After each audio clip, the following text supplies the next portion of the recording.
Good afternoon, everyone, and welcome to Live at 4 on a busy Wednesday. Mark is on vacation this week. Danica is filling in with us. Thanks again for your help. Happy to be here. We have a busy show today. Very, very busy. Let's get to it. Yeah, let's do that. Here's what's breaking this afternoon. We have new details about the Madison teenager suspected of firing a BB gun at his classmates. Our Keely Arthur will join us with that. And some lawmakers at the state capitol are pushing a new bill that would legalize medical marijuana in some cases. Plus, a top Justice Department official answers to lawmakers about why the FBI looked into ties between the president's campaign and Russia. Let's look outside, though, before we go any further and take a peek at those weather words. Oh, the snow machines are working hard at Elver Park. That's what I figured, yeah, but they're going to have to do a lot of work. Milder with some snow, the weather words today. Let's turn it over to Dana in the not-so-snowy patio. Dana? Not so snowy at all. Now, I've tried cross-country skiing at Elver Park. It did not go so good last winter, but if you see me out there this winter, I'm going to try again. Right now, we do have a clear sky. It is cold outside, so if you're heading out this evening, please bundle on up. We're at about 18 in Madison right now, 21 in Janesville, with those wind chills closer to 13 in Janesville. Thankfully, not much of a breeze currently in Madison. But at times we can have a little blow of wind and then it feels a little cooler than it actually is. And of course, now that the sun is setting, our temperatures are just going to drop. The good news for the end of the work week, we'll actually hop above average, but it is a very, very brief warm up for Thursday and Friday. We cool down yet again heading into the start of next week. We also have a few chances for some light snow and flurries. Not a lot of accumulation, though. Over the next few days, we'll take a closer look at that future track in just a few minutes. Right now, looking at the Beltline and Park Street, we don't have any delays. Some good news. Traffic's flowing along okay. Slowing down a little bit around Fish Hatchery Road and then picking up on the eastbound side. The westbound side, no delays right now at all. Downtown Middleton looks good. Same with Wanakee. And downtown Janesville is all smooth straight through the state line on 39. Should be a good drive for this evening. 25 minutes to get from Janesville to the Beltline, 16 to get from Sauk City to Middleton, and to get from Sun Prairie to downtown on this cold, cold December night. Absolutely. Bundle up. All right, Dana, thank you. Thank you, Dana. First at 4, we're breaking news only on News 3 now. The student accused of shooting another student with a BB gun at Jefferson Middle School had previously threatened to shoot up the school. That incident allegedly happened in September. Keely Arthur obtained the documents to confirm it and has been asking district officials what they are doing to keep the school safe. Keely? That's correct. A district employee shared these documents with us to highlight concerns over how the district has handled these incidents and because they are worried about the safety of staff and students at Jefferson Middle School. The Jefferson student was written up 25 times this school year prior to being suspended in December for the BB gun incident. The more than 24 cases range from leaving class without permission to using physical force against a staff member. One of the most severe accusations occurred on September 20th when the student yelled at a teacher that he, quote, hated school and wanted to shoot it up and kill everyone in the school. The student was reprimanded by an administrator, and the teacher involved said his language felt like attention-seeking behavior rather than actual threats. The student was involved in 17 other incidents after that, prior to the December 3rd incident where he shot a BB gun hitting fellow students. In an email to parents regarding that incident, Principal Tequila Kurth told parents, quote, at this time, we do not have any reason to believe the student intended to harm anyone with it.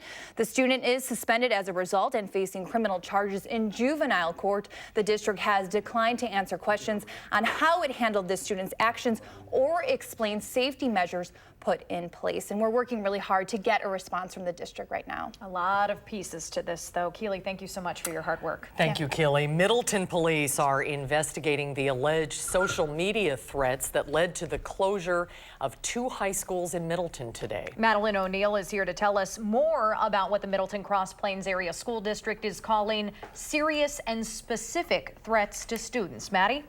Well, the district tells us the threat came on Instagram, specifically aimed toward Middleton High School and Clark Street Community School students. Classes were canceled at those 2 high schools today. Students had planned a protest at the nearby Fireman's Park to support student survivors of sexual assault and asked the district to do more to help them. Now, the organizing group decided to postpone that rally because of this threat. We haven't heard back from police or the district on whether the protest and threat are connected at all. Senior Ace Buchholz says she's angry and disappointed and that the threat will put some of her classmates on edge during a time when school violence is top of mind. We always get a shooter drill almost every single year, at least twice a year, and it's very normal. And we usually have teachers talk to us about it, which shouldn't be normal, but Elementary and middle schools were open today, but with an increased police presence and no outdoor recess. While the district hasn't been able to answer any questions we've asked yet today, they will be holding a press conference tonight at 5:30, so we'll have an update on that tonight at 6. We will see then. Thank you, Maddie. Madison police continue to look for suspects or a suspect after 10 bullets hit a home on the far west side last night. Officers were called out to the 2300 block of Allied Drive just before 11:30 p.m. after multiple neighbors reported hearing gunshots. Someone also called 911 saying that his mother was bleeding. A 42-year-old woman, 22-year-old man, and 9-year-old boy were all home sleeping at the time of this shooting. The woman was cut by glass, but no one was actually hit by gunfire. Investigators do believe this home was targeted. If you have any information that could help bring someone into custody, call the Madison Area Crime Stoppers line at 266-6014. In Mount Horeb, we're waiting to hear how a pedestrian is doing after being hit by a car this morning. This happened right around 7 a.m. near the Quick Trip on Springdale and North 8th Streets. Again, there's no word on the condition of the pedestrian. 2 Republicans have come forward with a bill to allow medical marijuana here in Wisconsin. Democrats say it differs from earlier measures they put forth, but are still encouraged by it. Eric Franke is here now with more details. Eric? Susan and Danica, this proposal from Assistant Assembly Majority Leader Mary Felskowski from Northern Wisconsin and Senator Kathy Bernier of Chippewa Falls. It would create a medical marijuana bill for certain conditions. It creates the framework for a program managed by a newly created Medical Marijuana Commission as well. That would be made up of legislative and gubernatorial appointees. It would allow patients with those certain medical conditions to receive medical marijuana from participating medical professionals. And if we can allow people use of a natural product that doesn't carry the side effects, that is very regulated at the state level, it's tightly regulated. Our physicians and our nurse practitioners or PAs are recommending it to it. I think that we owe them the right to do that. What Mary Felskowski is doing is a good thing. Hopefully it'll keep the debate going on this and keep us talking about it. And eventually we'll come forward with something that's a lot closer to what we've proposed than what she's proposing. Now, Senator Erpenbach says a plan put forth earlier has the approval of the governor and gives more control to patients. But again, he likes simply the fact that this is being discussed. Republican Senate Majority Leader Scott Fitzgerald continues, however, to downplay support for any medical marijuana bill, saying he opposes this measure as well. Non-binding referendums in state polls in the past show legalizing marijuana in some form, especially medical marijuana, has overwhelming support among voters. All right, Eric, thank you so much for that update. Officials in Jersey City, New Jersey say a shootout that killed a police detective and 3 other people was a targeted attack. After reviewing surveillance video, officials now say 2 shooters targeted a Jewish kosher deli Tuesday afternoon. The police detective who died was a father of 5. Bystanders recorded the attack, which lasted several hours in a busy neighborhood. We could see the van moving through Jersey City streets slowly. The perpetrator stopped in front of there, calmly opened the door with 2 long rifles, him and the other perpetrator, and began firing. The 2 suspected gunmen were also killed. They have not been identified. Investigators are not commenting on a motive, but the New York Times is reporting one suspect published anti-Semitic and anti-police posts online. Authorities also found what they describe as an incendiary device in the U-Haul rental van that was used by the shooters. Happening tonight, a House committee meets to start debates on 2 articles of impeachment against President Trump. One alleges the president openly and corruptly urged Ukrainian leaders to publicly announce investigations into former Vice President Joe Biden. The other accuses him of directing the unprecedented, categorical, and indiscriminate defiance of the House investigation. President Trump dismisses those articles of impeachment, describing them to voters as impeachment light. The House Democrats announced these 2 flimsy, pathetic, ridiculous articles of impeachment. We want to keep the focus and will keep the focus on the extraordinary abuse of power that Donald Trump has engaged in. If charges of abuse of power and obstruction of Congress are passed out of this committee, the House would be on pace to have a full vote next week. In front of a group of lawmakers today, Justice Department Inspector General Michael Horowitz stuck by his conclusions that the FBI's decision to look into ties between the Trump campaign and Russia were not politically motivated. But he also says the Bureau made some serious missteps. Skylar Henry reports from Capitol Hill. I think the activities we found here don't vindicate anybody. Justice Department Inspector General Michael Horowitz testified before Senate lawmakers days after issuing his report about the origins of the FBI's Russia probe. So many basic and fundamental errors were made by 3 separate hand-picked investigative teams on one of the most sensitive FBI investigations. The report released Monday highlighted issues with how agents got approval to monitor Trump campaign aide Carter Page. If you don't have a legal foundation to surveil somebody and you keep doing it, is that bad? Absolutely. Is that spying? It's illegal surveillance. Horowitz uncovered an FBI lawyer doctored an email from the CIA that indicated Page was a CIA source. That is in turn used as the basis for a sworn statement to the court that the court relies on. Am I stating that accurately? That's correct. That is what occurred. In his testimony, Horowitz rejected the idea that the FBI engaged in illegal surveillance of the Trump campaign and stood by his conclusion that the Russia investigation was properly opened. Did your report uncover systematic political bias at the FBI? We did not find documentary testimonial evidence to support a finding of bias. Republicans have repeatedly pointed to anti-Trump texts sent between FBI agents Lisa Page and Peter Strzok to dispute that. You also found some agents at the FBI who had an exactly opposite political viewpoint. Individuals that the Justice Department and the FBI are allowed to have their political views. President Trump weighed in during the hearing, tweeting that the FBI spied on his campaign. Both the president and Attorney General William Barr have disputed the report's findings and maintain the FBI unfairly targeted the president. Skylar Henry, CBS News, Capitol Hill. Well, there is more to come at 4. When we come back, Pantone unveils its color of the year. You will be seeing a lot of it in 2020. Our guest from UW-Madison will join us when Live at 4 continues.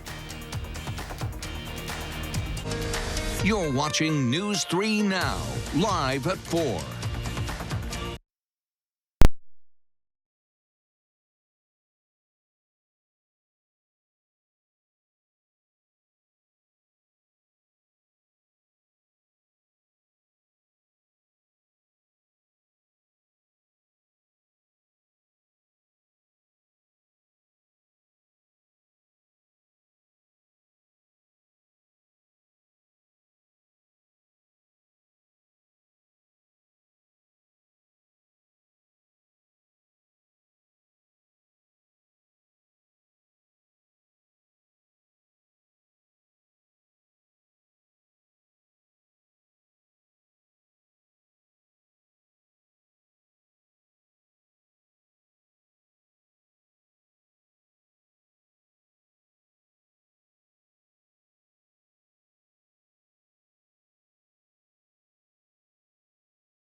Stocks closed slightly higher today after officials with the Federal Reserve said they likely will not raise interest rates in 2020. The Dow Jones rose 29 points, the S&P gained a point, a little under a percentage point, and the Nasdaq was up half a point. Well, it's almost the new year, and you can expect to see a lot of blue in 2020. Pantone has announced its color of the year. Majid Sarmati is a professor at UW-Madison and an expert on, get this, color theory and textiles. This is fascinating. Thank you so much for coming on. We have him here every year for this segment. Good to see you again. I didn't know there were so many blues. But let's talk a little bit about the process of this first, and then maybe we can get into what this means to have classic blue as our color. Every year, researchers at Pantone Institute, they are looking at what's going on in the country and in Europe and around the world, and what colors are using and what are our social situation and all of those things, and see what color is becoming more of use every day. And then based on those criteria and anticipation of what happens next year, they choose a color.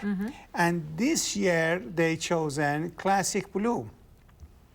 Here it is. Yeah, Right to me, classic blue is a sign of our planet Earth. We are a blue planet, and is a sign of anticipation, of course, but is sign of strength, and is sign of calmness. So we had a very, very good economy this year, and we are seeing that people are purchasing more and buy blue this year. You know, we can start by adding them to our Christmas decoration as ornaments, or the blue light bulbs or whatever, and your clothes, your home, your purses, everything. Well, the color of the year is actually a big deal, right? Advertisers will use this color now. Exactly. You'll see it in clothing. Exactly. All around the world, people will adopt the classic blue. Exactly. And you are exactly right on that point. And therefore, you will see a lot of blue. Kind of a deeper blue these days, you know? Yeah. Rather than a sky light blue. Right. So, but the word has meaning, right? The fact that they call it classic blue is intentional. Exactly. Exactly. Every word has a meaning. Every color has a meaning. But blue is sign of strength and warmness. And, you know, it's become, it has a calming effect on people. Yeah. Yeah. So use it whatever you want to. Yeah. Is there a purpose behind, though, the word classic? Why not, you know, call this color something different? Is there significance behind that? A few years ago, if you remember, we came up with a word, they call it bluetify. Oh, you know? that's right. Yeah, yeah. Nice. So, classic because this color is a deep blue and has been used in many different ways in a classical way. Sure. So that's what they call it, classic blue. But in general, as you said, every color has a meaning. From green to red to yellow, everything is evoke different emotion. That's true. Yeah. And you know, different response. The only place where it'll be a challenge, I think, is probably in food. There's not much blue food. Well, and then you see some Gatorades that they are blue. Yeah, that's true. You know, you have seen them. And then we add to our cookies. We sometimes, especially 4th of July, lots of blue food That's coming. True. And now people are adding in celebration of the new year, they are buying food dye that is blue. Wow. And they are adding to their drinks, they are adding it to their cookies, to their cakes. So people are going wild with it, you know. They're going to adopt it. Yeah. Adopt it. It's fun. It is. The whole thing is you got to have fun. Yes. By the way, you know, holiday is coming, and I'd like to wish everyone, all of your viewers, the best of the holiday. Oh, that's very nice. From Kwanzaa to Hanukkah to New Year to Christmas. Let's celebrate and be happy and use blue everywhere. There you go. That is very nice, and the same to you and your family as well. Wonderful to see same you. thing, Thank you for always. coming. Thank you. Thank you for inviting me. Of course. Let's meet again next year and talk about the new car. Sounds good. Thank you, Majid. Thank you. Well, there is more to come at 4, including the top Madison baby names of 2019. And then tonight at 5, following the deadly officer-involved shooting yesterday in Beloit, we're looking at how and when law enforcement is trained to use deadly force. That story is coming up at 5.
All right, take a look at this. Brigadier Labou. I totally messed up that name, but he's attempting to climb this hill in Wyoming when the deep snow starts to give way. This is a little terrifying here. Suddenly, he's sinking into it as a mini avalanche buries him in what he describes as concrete snow. It takes his friends 30 seconds to dig his head out from under nearly a foot of snow.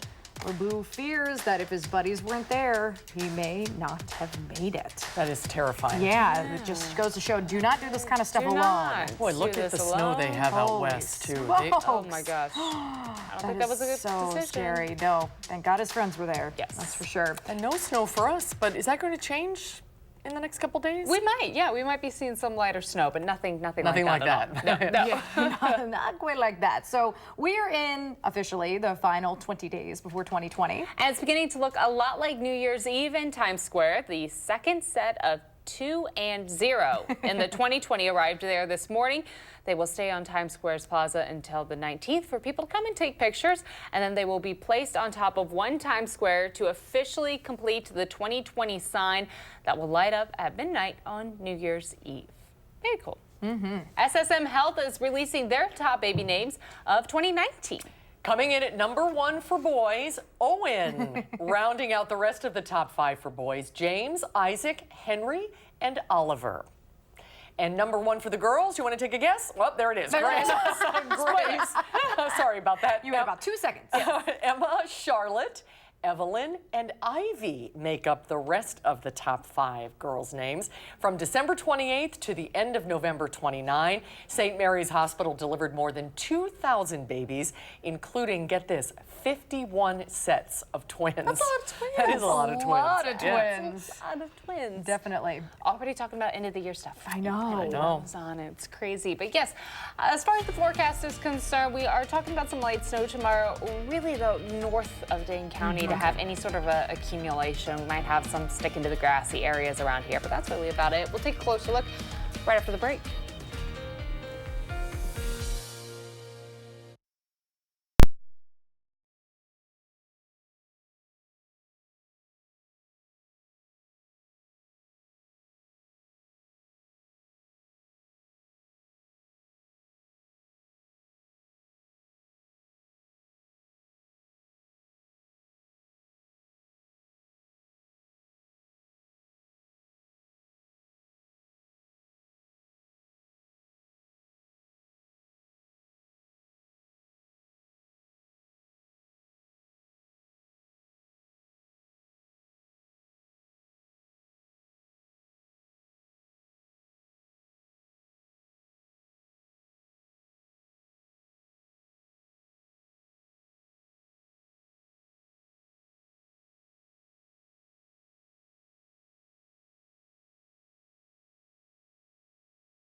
We had another day with sunshine, so that was pretty nice. It's time for the cold weather.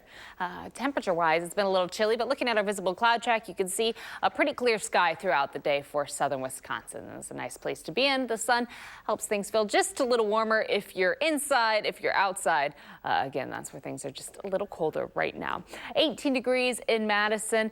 Our wind chill right at 18 also. Thankfully, we don't have much of a breeze to factor in from the northwest at just about 3 miles per hour.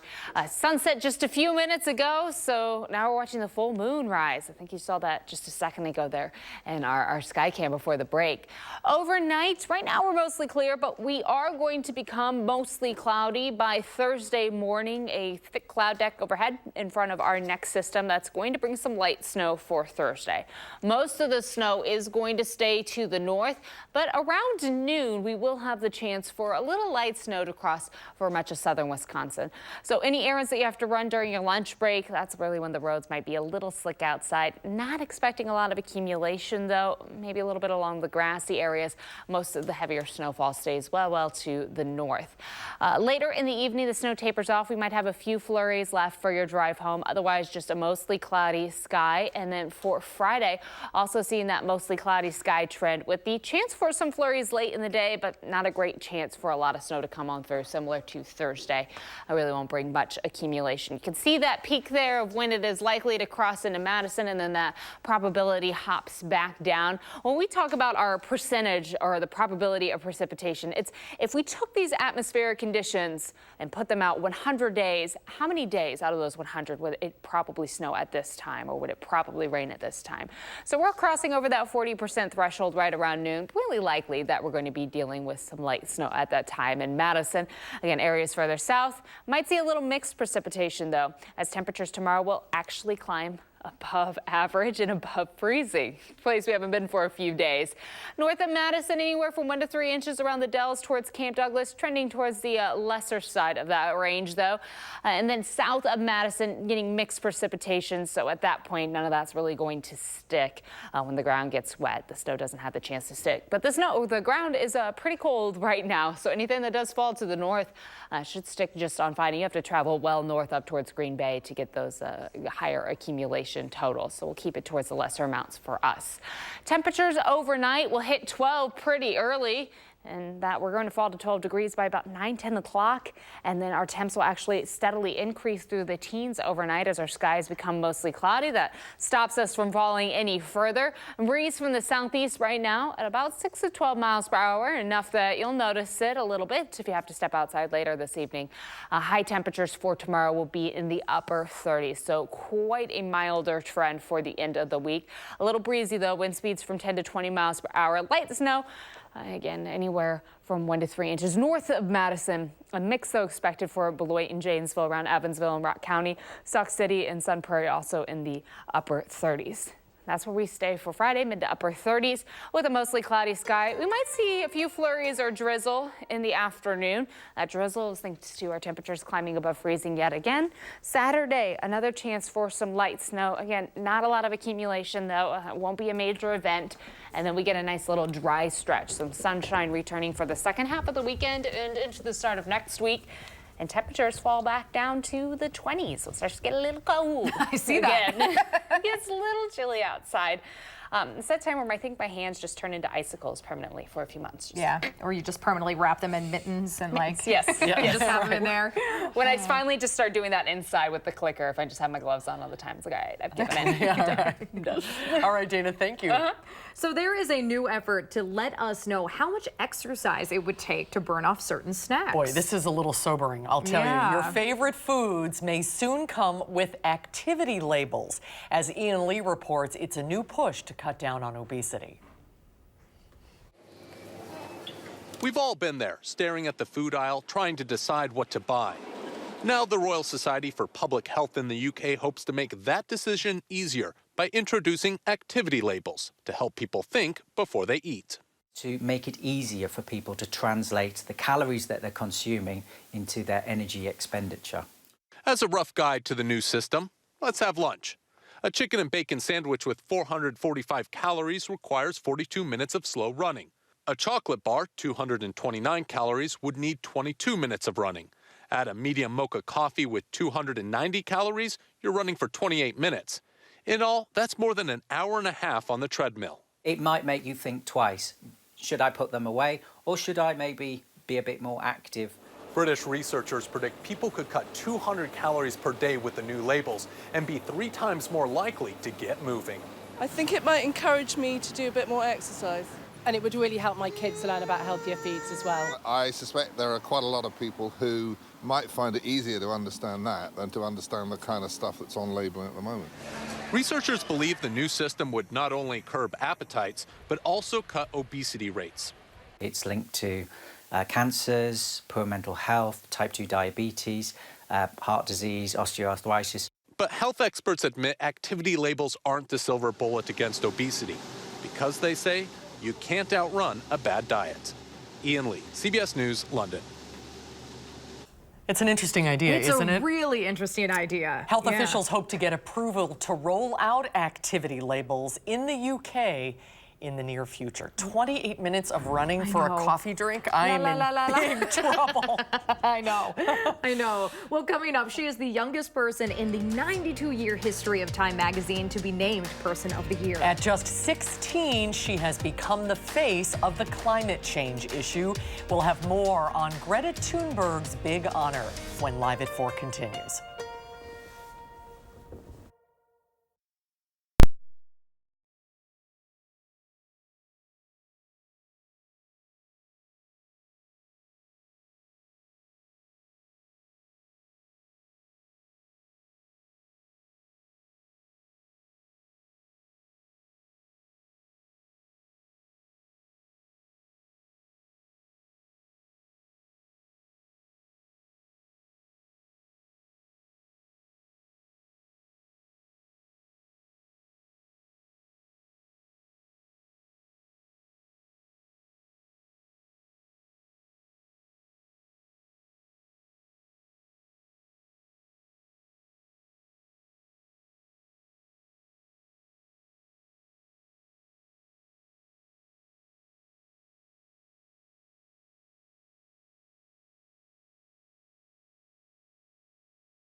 For reliable weather day in and day out, watch First Alert Weather.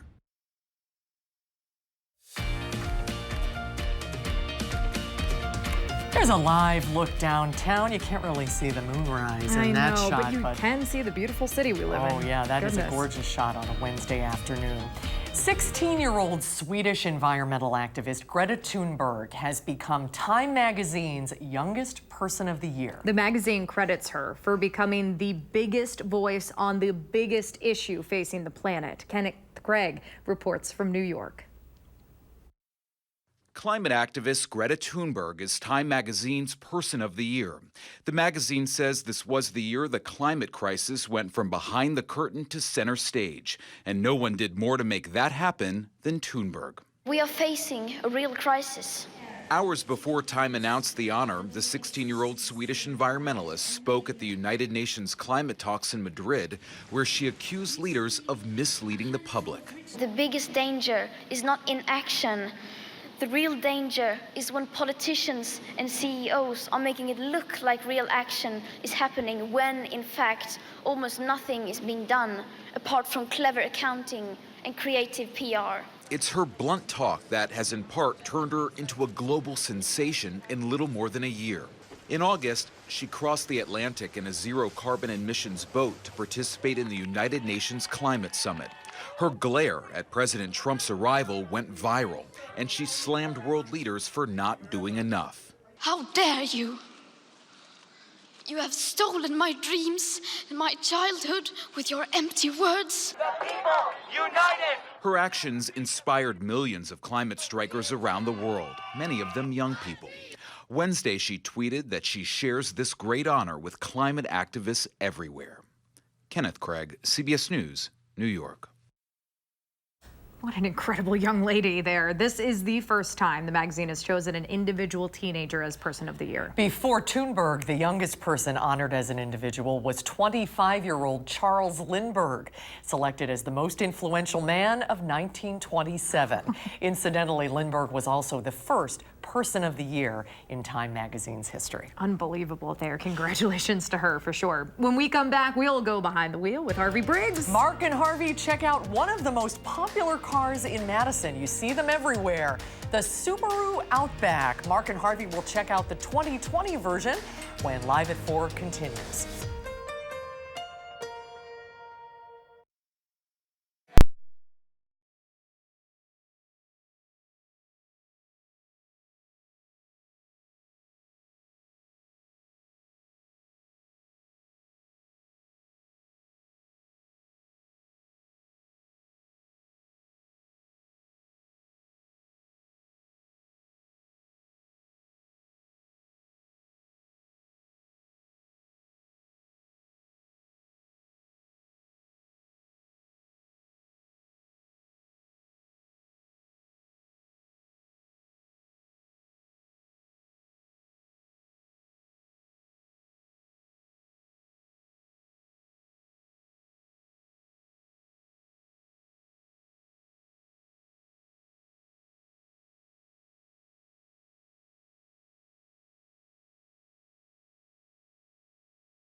No accidents to report right now, and no major slow down spots other than where we already expect to see them. The westbound side close to Fish Hatchery Road, and then things get okay. The eastbound side stretching all the way past Rimrock and John Nolan. On the Isthmus downtown, a few of the slowdown spots getting a little backed on up, but again, nothing out of the norm. It's a pretty average picture for this time in the evening. Middleton, we're 12 of 14 split, a little congested there, but at least moving along. And for downtown Janesville, no major delays right now. To get from Janesville to the Beltline will take you about 25 minutes, 60 minutes to get from Sauk City to Middleton. And we've tacked another minute on to the drive from Sun Prairie to downtown. That's a quick look at traffic. All right, Dana, thank you. The biggest Ferris wheel in Latin America is now open to the public in Rio de Janeiro. Visitors are flocking to the area to ride on the 288-foot-tall wheel. It was built in China and then transported to Brazil in 3 shipments. The tallest Ferris wheel in the U.S., by the way, is the High Roller in Las Vegas. I'd love to see that view. Would you be scared? A little. I think there's always the weird mechanical EBGBs, I guess. It'd be cool to see Christ Redeemer, though, from that vantage point. Well, the first Subaru Outback appeared on our shores in 1994. It was essentially a station wagon version of the company's legacy sedan. Now in its 6th generation, the 2020 Subaru Outback is its one model. It's beefier than any other Outlook before and is getting rave reviews. Before Mark left on vacation, he checked it out with Harvey Briggs as we go behind the wheel. The official car of Madison. That's it. I see a lot of Outbacks on the street, and I think with this 2020 model, you're going to see a lot more. This is the biggest Outback ever. It's almost 1.5 inches longer than the last generation and about 1/2 inch wider, so there's more room inside.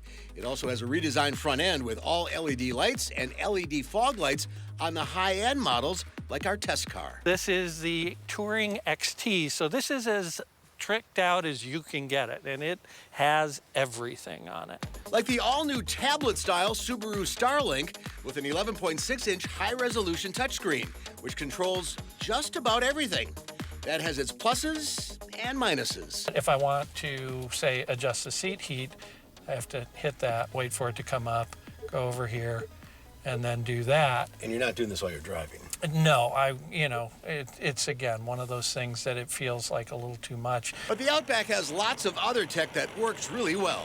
You've got EyeSight standard in here, which gives you adaptive cruise control, forward collision warning, lane keep assist, all of that good stuff. And they even have a driver monitoring system here. So say we're driving down a road like this and I'm straight and we don't have to worry about it, and I turn to talk to you for a little too long, it just yells at me and says, "Hey, keep your eyes on the road, dummy." This Touring XT model also has all the creature comforts you might not associate with a Subaru. You've got all the leather, heated steering wheel, heated and ventilated seats up front, heated seats in the back. It really feels good, all these soft touch surfaces. But you pay for that. Yeah, you do. The base price on a Outback is about $26,000. This one, as it sits, is close to 40, or a little over 40, actually. Our test car in cinnamon brown pearl is classified as a station wagon, but what it really competes with are compact SUVs. And there are so few wagons out there now. People cross-shop, the Honda CR-V, the Toyota RAV4, Mazda CX-5 might be something else you might look at instead of this. It's a pretty rugged vehicle. It is. Speaking of. There goes an old one now. That's right. Last a long time. They're very rugged vehicles and surprisingly capable off-road. This sort of started the compact SUV movement. Yeah, I think, it was funny back when Outback came out, originally it was just a trim level on, I believe it was the Legacy. And, they hired Paul Hogan to be the spokesperson for it and all this stuff. And they tried to give it some rugged appeal, and it took off. And so they decided to make it its own line of vehicles. But this is a good one. Yeah. And reliable. Good, reliable, it just does what it does really well. And I like the cinnamon brown pearl. Harvey is the here brown now. wagon. It's the favorite of all automotive journalists. Yeah. So it is a very popular car here. Yeah, Madison is a big Subaru market. The Outback does really well. You know, you've got that great all-wheel drive system in it. It has fairly high ground clearance, 8.7 inches of ground clearance. So you can take it off-road. You can go up to a cabin with that or whatever, and it'll tow a reasonable amount, so you can put a small boat on the back and take it. So you don't need an SUV to do that stuff. And it doesn't necessarily look like you'd be able to do all of that. Right, exactly. But this generation, it got significantly larger than the previous one. So it's a couple inches longer. It's a little wider. It's a little taller. It's, you know, creeping into that SUV-like space, but it's still a wagon. And by the way, that was the 2020 Outback. I think our graphic said 2019, so just to be clear on that. Yes, it was. And it's on sale now. All right. Great. You can read more about it in ridesanddrives.com. Right. It's on the website. Go search for it, and we've got a full in-depth review on the website. All right, very good. All right, thank Pearl. you. Yeah. There you go. Thanks, Harvey. Good to see you. That's going to be my stripper name. And we'll be right back, I suppose. Oh, Can't top that. Nope. Wait, remote playback.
That moonrise is cool. It's coming up. Yes, the last full moon of December, or the full moon of December, the last full moon of the year for us. Here's a live look with our WISC-TV Skycam. Nice and bright. It was glowing right at sunset, and still quite a nice illuminating moon for us this evening. If you are heading outside, yeah, you've got plenty of time to view it tonight, because we are going to have clouds build in for a few more hours. It won't start to get most cloudy really until after midnight. Temperature-wise, it's still a little cool. About 18 in Madison, 19 in Janesville, and in Mineral Point. What it feels like outside, though, a little chillier than other places. About 10 for Janesville, so that wind chill factor in Janesville right now. Thankfully, we don't have much of a breeze in Madison currently, so not much of a factor for us for this evening. Tomorrow and Friday, we will be above average, climbing above freezing. Two good things. But for the second half of the weekend and the start of next week, it is going to be much, much colder outside, dropping back to the 20s again. We get the sunshine back, though. Chilly but sunny. That'll be good. Yeah, that will be good. Thank you, Dana. Here's what's coming up tomorrow on Live at 4. We will have some more weather, and we'll take it. There's a beautiful shot of the set. There's another lovely shot. It's roulette. That's Max 1, guys. We're taking you on a visual tour, and Ed Asner from Hollywood legend is going to be in our studio tomorrow. He's starring in a play at the Bartell Theater in Madison. That's tomorrow on Live at 4.